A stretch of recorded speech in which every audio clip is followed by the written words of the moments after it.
갑작스러운 교통사고로 남편을 떠나보낸 지 20년이 다 되어가는 중년 여성의 사연을 소개하고 싶습니다. 당시 중학생 한창 사춘기였던 큰 딸과 초등학생이었던 두 딸을 두었던 그 딸들이 이제 성인이 되었는데, 모태신앙으로 태어나서 교회가 전부였던 이분은 갑자기 닥친 남편의 죽음이라는 그 환난 앞에서 이해도 되지 않고 설명도 되지 않는 숨막히는 그 세월들을 보내면서 날마다 두려움과 불안 속에서 살았습니다.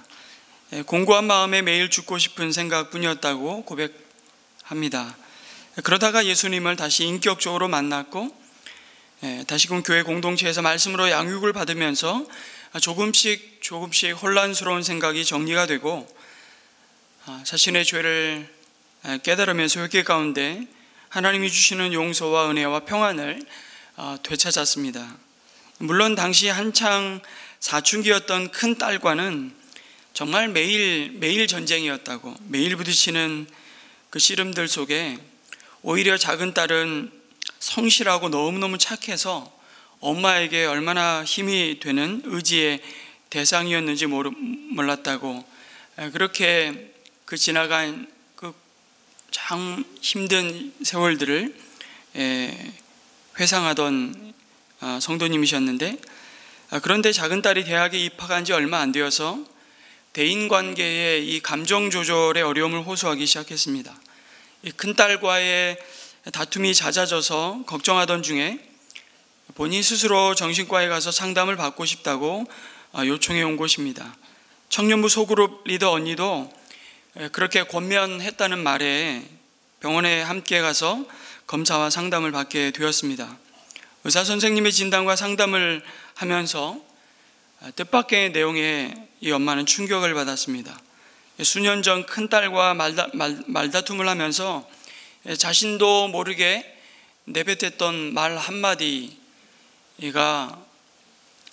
이 작은 딸의 마음을 그동안 오랜 세월 붙들고 있었던 겁니다. 그 말은 뭐였냐면, 엄마는 너희 때문에 이렇게 희생하는데 너희가 엄마 말을 안 들으니 재혼해서 나가버릴 거야. 그리고 으름장을 놓은 것이 있었던 것입니다. 그런데 그 말이 엉뚱하게 작은 딸 마음에 꽂혔던 것이죠. 그 말이 아이의 인생을 지배하고 있을 줄은 꿈에도 생각을 못했던 겁니다. 무심코 내뱉은 말 한마디가 작은 딸에게 치명적인 상처를 입혔다는 사실에 이 엄마는 주체할 수 없는 눈물을 흘리며 집으로 돌아와서 딸에게 용서를 빌며 대화를 나눴습니다. 작은 딸은 아빠처럼 엄마도 나를 떠날까봐 두려워서 엄마를 위해 내가 할 수 있는 모든 일을 해야겠다는 그 마음을 먹었었다고, 그때 가졌던 마음을 그제서야 말하는 것입니다.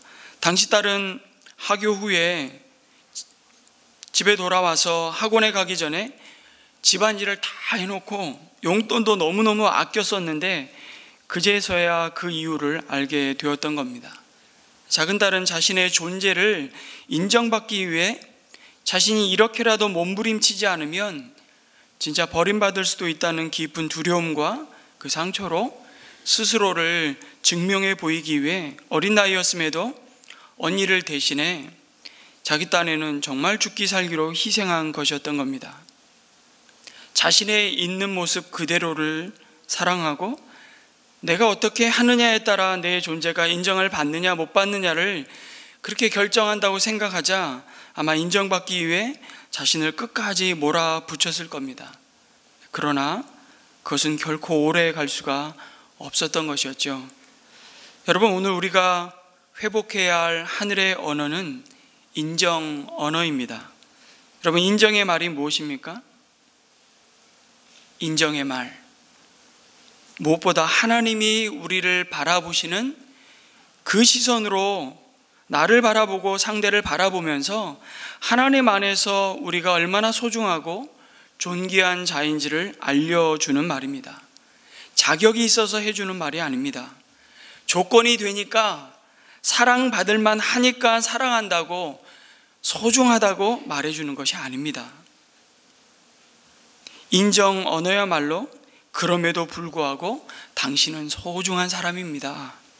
그렇게 말해주는 것이죠. 내가 공부를 잘해서 착해서 능력이 있어서 모두가 부러워하고 다니고 싶어하는 직장에 들어가서 뭔가를 잘해서가 아니고요. 그냥 내 존재만으로 엄마 아빠는 세상에서 가장 우리 아들, 딸이 소중하단다. 그렇게 말해주는 겁니다. 왜요?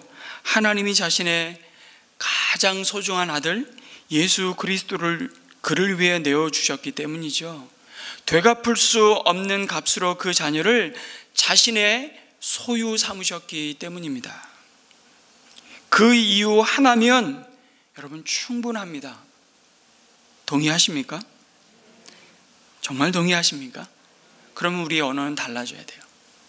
그 존재를 인정할 다른 어떤 이유를 갖다 대시면 안 됩니다. 그건 어리석은 일입니다. 아니, 그것 자체가 하나님을 불쾌하게 만드는 꼴이죠. 그것 자체가 그 존재를 비하하고 깎아내리는 것입니다. 그래서 인정 언어는 여기서부터 출발해야 합니다. 하나님이 한 사람을 향해서 자신의 전부를 주셨음을 인정하고 그 시선으로 한 사람을 바라보는 데서부터 시작됩니다. 그래서 우리가 자주 그러나 너무나 가볍게 지나가듯이 표현하는 말이 있습니다. 이 교회 좀 다니면 이 표현을 저도 얼마나 많이 하는지 몰라요. 이런 표현입니다. 천하보다 귀한 한 영혼이라고 말합니다. 천하보다 귀한 한 영혼. 여러분 정말 그렇다면 천하는 고사하고 우리의 존귀함 앞에 자꾸 갖다 붙이는 그 이유와 근거들을 내려놓는 연습을 하셔야 됩니다. 난 이래서 널 존중해. 너의 이런 모습 때문에 난 내가 자랑스러워. 아닙니다. 넌 어쩜 이렇게 착하니? 제가 어떤 분에게 그 말을 했더니요, 자기가 가장 듣기 싫은 말이래요. 난 안 착한데 자꾸 나보고 착하대. 어떤 그 칭찬의 근거를, 조건을 찾아서 넌 이렇게 어쩜 이렇게 착하니? 말을 잘 듣니? 때로는 그것이 칭찬이기도 하지만 우리 칭찬의 언어에 좀 살펴보겠지만 그것이 그 존재를 존중하고 정말 소중하다는 것을 오히려 조건으로 바라보게 되는 경우가 얼마나 많은지 모릅니다. 여러분, 우리 이게 나부터, 나다운 것부터 인정하면 좋겠다는 생각을 해봅니다. 자신을 있는 모습 그대로 받아들이면 됩니다. 나를 쓰다듬으면서 좀 다독여 주면 좋겠습니다. 잘하고 있어. 그래, 그 정도면 충분했어. 너니까 그만큼 해낼 수 있었어. 그래, 오늘도 수고 많았어. 고생했어. 나 자신을 향해서 때로는 거울을 보면서 그냥 정말 쓰다듬으면서 한번 이런 말들을 해보십시오. 제가 어저께 설교 준비를 오후에 하면서 제가 이 말을 저를 향해서 바라보면서 이렇게 계속 했습니다. 정말 오늘 수고 많았어. 넌 사랑받을 자격이 충분해. 누가 뭐라 그래도 이 세상에서 나는 존귀한 사람이야. 이 말들을 계속 하기 시작하는데 한 10분을 울었던 것 같아요. 그 누구의 말이라고요? 하나님 우리 자신을 향해서 주시는 말씀이죠. 우리 베드로전서 2장 9절 말씀이 바로 이 표현입니다. 나를 많이 위로해주고 나를 많이 사랑해주고 나를 많이 인정해주는 데서부터 우리는 깎아내리는 정죄의 언어로부터 인정의 언어로 우리의 삶은 변화가 시작될 것입니다. 혹시 나 같은 건 가치 없어. 나 같은 사람이 왜 살아? 스스로의 존재를 깎아 혹시 내린 적은 없으십니까? 이것은 사탄이 주는 거짓 메시지입니다. 이건 진실이 아닙니다. 여러분 손에 수표 한 장이 들려있다고 합시다. 요즘은 수표 거래를 잘 안 하지만 그 수표는 빳빳할 때나 구겨졌을 때나 발로 밟혀서 흙먼지가 묻었을 때나 수표의 가치는 그런 변함이 없습니다. 하나님이 우리를 보실 때도 그렇습니다. 우리의 인생이 잘 나갈 때도, 혹은 고난 중일 때도, 비난받을 때도 하나님은 자신의 것을 부여받은 그 인생을 하나님의 형상으로 존귀하게 여기고 오늘도 우리를 대하십니다. 세상은 날 버려도 하나님은 절대 버리지 않으십니다. 하나님의 눈에 우리의 가치는 변함이 없기 때문입니다. 믿으십니까? 아멘. 한번 우리 자신을 향해서 이렇게, 옆에 있는 분들 새벽에 그 화장도 안 한 얼굴 이렇게 쳐다보면 마스크 썼지만 불편하잖아요. 저도 이게 늘 불편하더라고요. 그래서 오늘 찬양 인도하러 나오는 목사님에게 오늘 절대 옆에 분하고 인사시키지 마라, 그 말을 해주려고 하는데 오늘 안 하더라고요. 그래서 제가 속으로 감사했습니다. 그냥 자신을 향해서 이렇게 한번 말해 보십시오. 가슴에 이렇게 손을 대고, 지금 하십시오. 지금 손을 대고, 나는 하나님의 걸작품이다. 나는 하나님의 걸작품이다. 믿으십니까? 여러분, 작품은 공상품처럼 찍어내는 그런 것이 아니라 세상에 단 하나밖에 없는, 당신이 지나온 세상과 이 세상, 그리고 오는 세상에 단 하나밖에 없는 그것이 바로 작품이고, 그 작품 가운데서도 가장 걸작품은 하나님이 나를 지으신 것입니다. 나를 이 존재의 이 모습 그대로 우리 이 땅에 보내신 것이죠. 하나님, 우리 한 사람 한 사람에게는 지문이 다 다르듯이 하나님의 손때가 우리 인생 가운데 다 놀랍게 우리 인생 가운데 새겨져 있음을 보게 됩니다. 여러분, 이 말은 정말 조금도 과장이 아닙니다.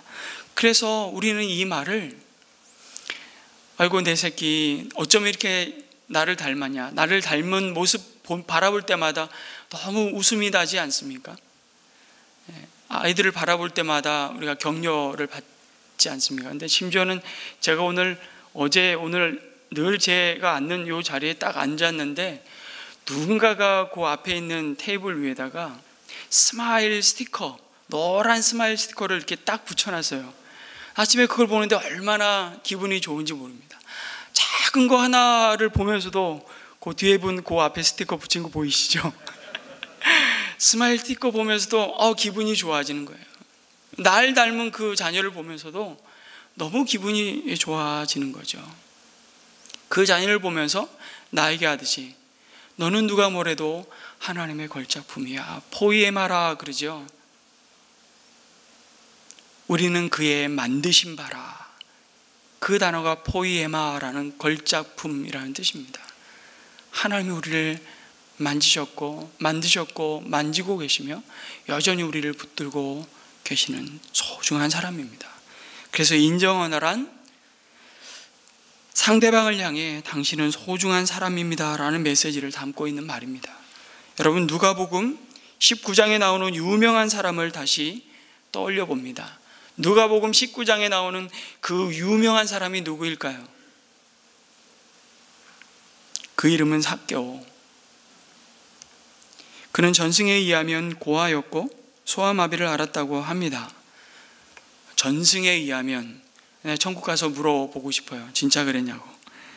그래서 그의 삶은 굉장히 비참했을 것으로 보입니다. 그래서 삭개오는 그 삶을 유지하기 위해서, 또 분명한 것은 얼마나 키가 작았으면 예수님을 보고는 싶은데 볼 수가 없는 형편을 헤아리고 뽕나무 위에, 돌감람나무 위에 올라가서 예수님이 지나갈 길목에 서서 예수님을 그저 바라보기만 해도 한번 좋겠다는 마음으로 올라갔겠습니까?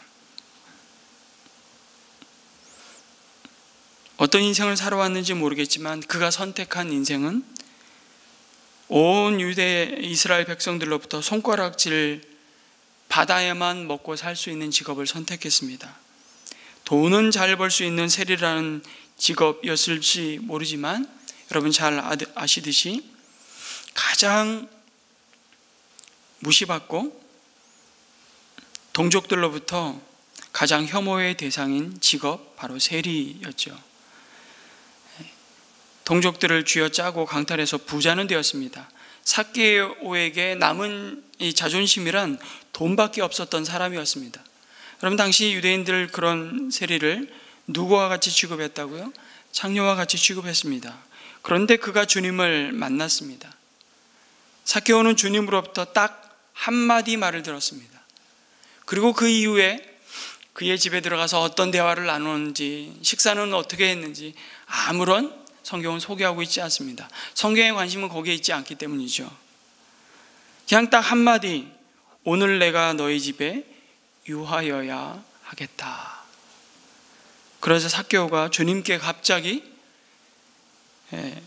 내가 남의 거 토색한 것 있으면, 강제로 강탈한 거 있으면 4배로 갚겠다고 놀라운 회개의 고백을 합니다. 놀라운 변화이죠. 삭개오가 만난 예수님은 한 사람의 선지자로 인정받고 있던 때였죠. 말씀을 잘 전하고 뛰어난 그냥 선지자에 불과한 예수님을 그는 만났습니다. 아니, 이건 삭개오의 인식이었습니다. 어떻게 보면 예수님을 잘 모른 상태에서 만났죠. 단지 한마디의 말을 들었을 뿐입니다. 그런데 그 한마디를 듣고 삭개오는 그 이전과 그 이후의 삶이 180도 달라집니다. 어떻게 그럴 수 있었을까요? 삭개오야, 여기에 있는 많은 사람들이 너를 피하고 너를 세리라고 인간 취급하지 않지만 나는 너를 그렇게 생각하지 않는다. 나는 너를 고귀하게 생각한다. 나는 너를 가치 있는 존재로 생각한다. 그래서 오늘 너의 집에 머물고 싶구나. 어쩌면 이런 모습 때문에 예수님은 공생의 기간 내내 바리새인들과 서기관들과 사두개인들로부터 저 인간은 죄인들의 친구야, 먹기를 탐하는 자야 라는 비난과 조롱의 말을, 정죄의 말을 끊임없이 들었습니다. 그리고 진짜 죄인을 찾아오신 주님, 병든 자를 찾아오신 주님이 그들의 삶을 끌어안고 그 모든 비난을 본인이 감수하시고 그 그늘 아래, 그 은혜의 그늘 아래 피한 자들을 향해서 하나님께서는 내 딸아, 내 사랑하는 아들아 라고 부르시면서 그들을 인정하셨던 거죠. 주님의 말씀이 삭개오에게는 그렇게 들렸던 것입니다. 삭개오는 처음으로 자신을 인정해 주는 사람을 만난 것입니다. 인정 언어의 대가는 예수 그리스도이십니다. 여러분, 사람은 인정받을 때 변화되기 시작합니다. 하지 마라, 하지 말라니까 그렇게 한다고 변화되는 것이 아니라 인정받을 때 그 변화는 시작됩니다. 주님은 삭개오를 인정했습니다. 주님은 삭개오의 행위를 본 것이 아니라 그 삭개오 안에 있는 하나님의 형상을 보셨습니다. 그리고 그것을 인정해 주셨습니다. 이 자리에 앉은 우리가 모두 그렇게 주님으로부터 용납받았습니다. 그리고 이제 그 받아들여진 대로 너도 이웃을 용납하고 인정하라고 요청하십니다. 여러분, 우리는 우리 남편, 우리 아내, 아이들의 행위를 보는 것이 아니라 사실은 그 속에 있는 그 하나님의 존귀한 형상을 보고 그것을 인정하기 시작할 때 변화되기 시작할 것입니다. 우리가 만나는 모든 사람들 속에 그 하나님의 형상과 본질을 보고 그들을 인정해 주시기 바랍니다. 그런 메시지를 전하라고 우리에게 이 아침 요청하십니다. 여러분, 남편을 인정해 주십시오. 이런 말을 합니다. 지혜로운 아내는 남편을 기고만장하게 만들 수 있는 여성입니다. 어떻게 보면 말씀 보고 기도하는 것도 아내의 영성이지만 남편에게 인정거리를 찾아내는 그 아내도 영성 있는 참 경건한 아내라 생각합니다. 아내들이 가정의 머리인 남편을 인정하고 존경한다면 남편들이 활력 있고 생동력 있는 그 남성으로의 변화의 모습을 우리는 보게 될 것입니다. 남편의 모습 그대로를 인정하고 받아주면 됩니다. 남자들은요, 한 일을 중요하게 생각하죠. 남편들은 자기가 한 일에 인정받아야 내일을 맞이할 수 있다고 합니다. 세상 사람들이 나를 몰라줘도 아내만 인정해 준다면 그 남편은 자존감이 팍팍 살아날 겁니다. 우리는 죄성을 갖고 있기에 남편의 잘한 것보다 그 잘못한 내 마음을 섭섭하게 했던 2%에 목숨 걸고 그것을 고치려 하고 있지는 않은지, 저것만 있으면 우리 남편은 멋진데 하고 남편에게 지적하고 잔소리할 그 시간에 더 참아주고 기다려주며 하나님께 기도하면서 하나님께서 분명히 변화시켜 주실 것을 믿으며 인정하는 언어, 거기서부터 우리 가정에 주신, 우리 부부의 삶에 주신 하나님의 놀라운 하늘의 복을 새롭게 경험하게 되는 것입니다. 인정받는 순간 남편은 기고만장의 역사를 움직이는 원동력이 될 수 있습니다. 그러면 목숨 걸고 아마 아내들이여 당신들을 돌보기 시작할 겁니다. 남편 여러분, 남편의 말 한마디가 아내를 감동시킵니다. 아침 일찍부터 집안일 하랴, 밥하랴, 청소하랴, 아이들 돌보랴, 몸이 10개라도 부족합니다. 슈퍼우먼 따로 없습니다. 이때 가장 중요한 것은 남편의 진심 어린 말 한마디가 훨씬 가치 있는 것이죠. 당신 참 고생한다. 오늘도 아이 보느라고 고생 많았지? 수고했어. 인정해 주는 것이죠. 힘들진 않아? 당신 얘 많이 쓴다. 이처럼 아내의 기운을 북돋아 주면 되는 것입니다. 참 쉽고 참 간단한데 우린 습관이 되지 않았습니다. 왜 그럴까요? 저는 저를 가만히 살펴보니까요, 저는 저희 아버님이 저희 어머니에게 사랑한다 라는 말을 저는 거의 들어보지 못했던 것 같아요. 참 두 분이 많이 싸우셨어요. 소통에 많은 어려움을 갖고 계셨던. 저는 가끔씩 그런 생각 해봅니다. 이제 아버님은 천국에 계시지만 그래도 정말 마음속 깊은 곳으로부터는 서로를 너무 사랑한다는 건 제가 알겠더라고요. 결정적인 순간에는. 그리고 저는 인생의 후반전을 이제 살아가면서 제가 그럼에도 불구하고 참 치열하게 싸우셨는데, 뭐 그런 얘기 하잖아요. 문제가 있는 게 아니라 문제 부모가 있다고. 제 부모님을 디스하는 게 아니고요. 그런데 정말 감사한 건 그 부모님이 끝까지 그 엄마 아빠의 자리를 지켜주셨다는 게 지금 와서 생각해 보면 너무너무 또한 감사하고 또 감사합니다. 그런데 그 표현들을 하질 못하셨어요. 먹고 살기 너무 바쁘셨으니까 정말 하루하루 살아서 하루살이처럼 우리 가정은 살았는데요. 그러니까 그걸 인정해주고 격려해주고 칭찬해주는 이 세 가지 다른 사람을 사랑하는 언어에 대해서 익숙하지 않았고 저도 본 곳이 없었기에 그것을 참하는 것을 너무너무 힘들어했습니다.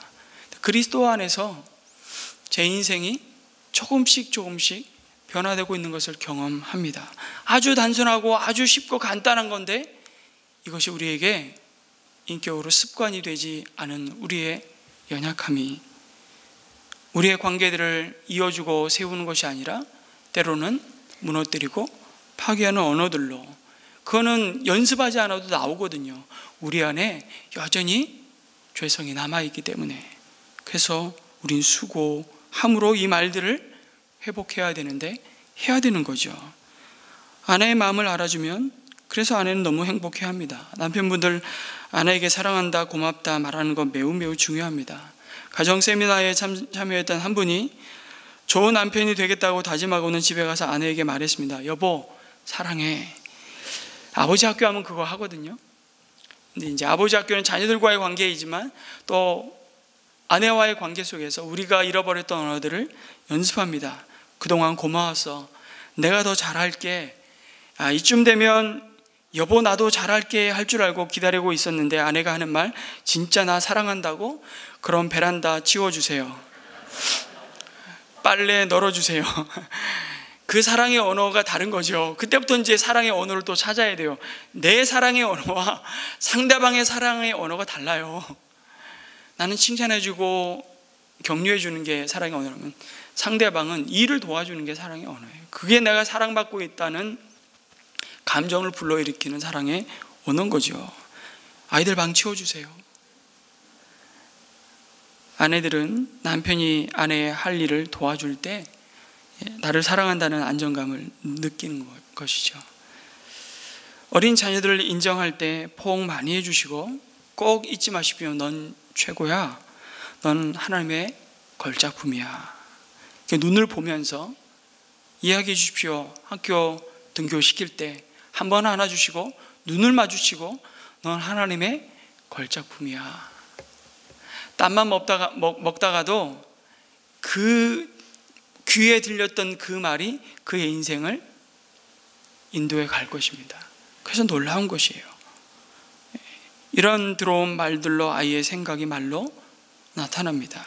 바로 아이의 성품이 되고 건강한 자존감을 세우게 되죠. 여러분, 기독교 가정사역 기관에서 설문조사를 했습니다.